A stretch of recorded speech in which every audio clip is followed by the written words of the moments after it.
Sebelumnya Om Swastiastu, perkenalkan saya atas nama Indri dengan NIM 2320044, Prodi PGSD semester 3, kelas B, mata kuliah Pendidikan Ilmu Pengetahuan Sosial Sekolah Dasar. Di sini saya akan menjelaskan tentang pendekatan partisipatif. Mungkin langsung saja ke materi. Nah, di sini ada pengertian pendekatan partisipatif. Pendekatan partisipatif adalah metode pembelajaran yang melibatkan siswa secara aktif dalam proses belajar mengajar. Nah, dalam pendekatan ini, siswa tidak hanya menjadi penerima informasi, tetapi juga berperan sebagai peserta aktif yang ikut serta dalam diskusi, pengambilan keputusan, dan penyelesaian masalah. Berikutnya, di sini ada beberapa ciri pendekatan partisipatif. Yang pertama itu interaksi dua arah antara guru dan siswa. Yang kedua itu siswa terlibat dalam merencanakan dan mengevaluasi belajar atau pembelajaran. Yang ketiga itu penggunaan metode diskusi, kerja kelompok, dan proyek kolaboratif. Yang keempat itu ada penekanan pada pembelajaran yang relevan dengan kehidupan sehari-hari siswa. Selanjutnya,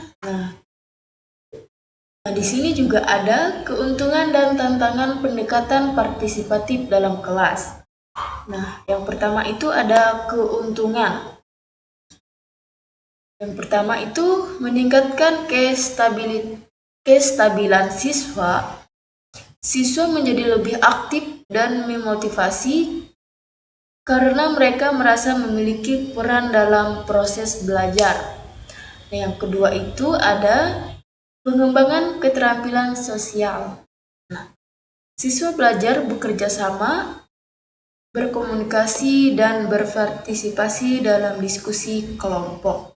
Nah, yang ketiga itu ada meningkatkan pemahaman materi. Nah, dengan berpartisipasi aktif, siswa lebih mudah memahami dan mengingat materi yang dipelajari.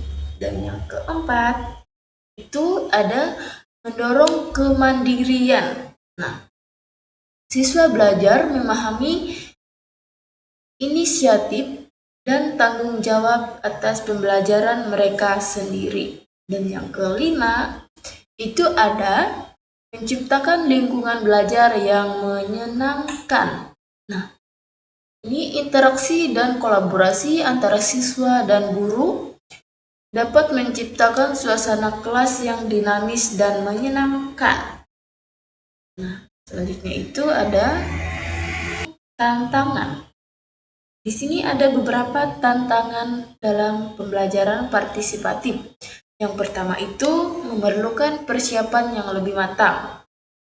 Guru perlu merencanakan kegiatan dengan baik untuk memastikan semua siswa terlibat dan mendapatkan manfaat. Yang kedua itu ada menuntut waktu yang lebih banyak.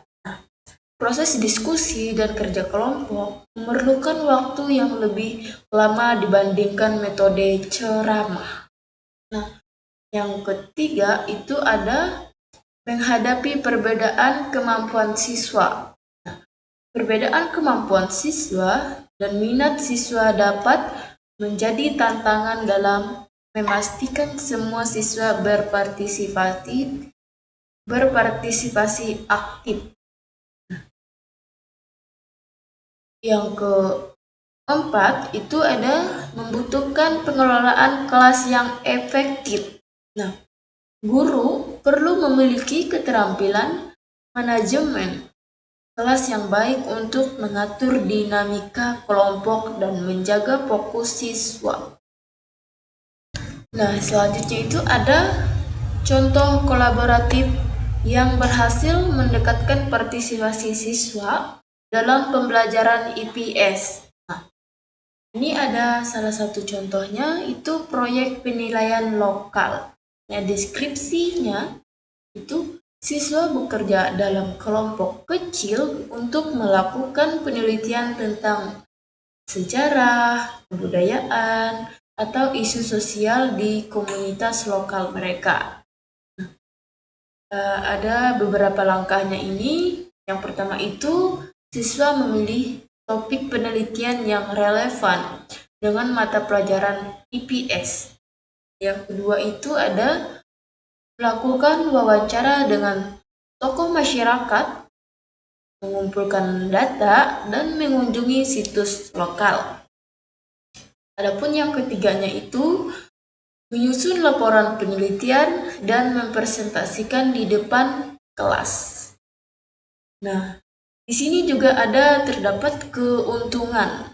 Keuntungannya itu siswa belajar menerapkan konsep-konsep IPS dalam konteks nyata, meningkatkan keterampilan riset dan presentasi, serta memperdalam pemahaman mereka tentang komunitas lokal.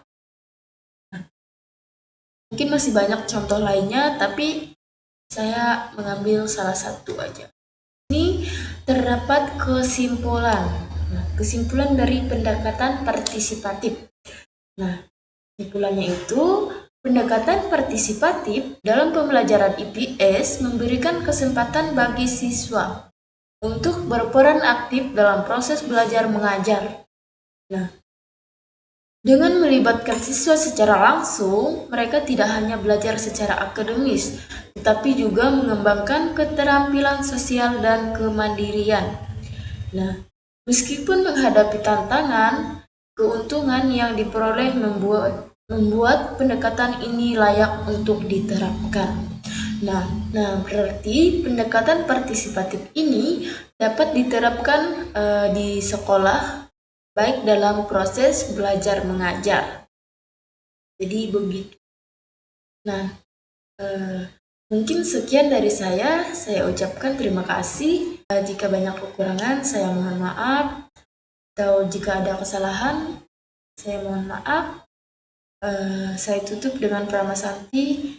Om Santi Santi Santi Om Sahe.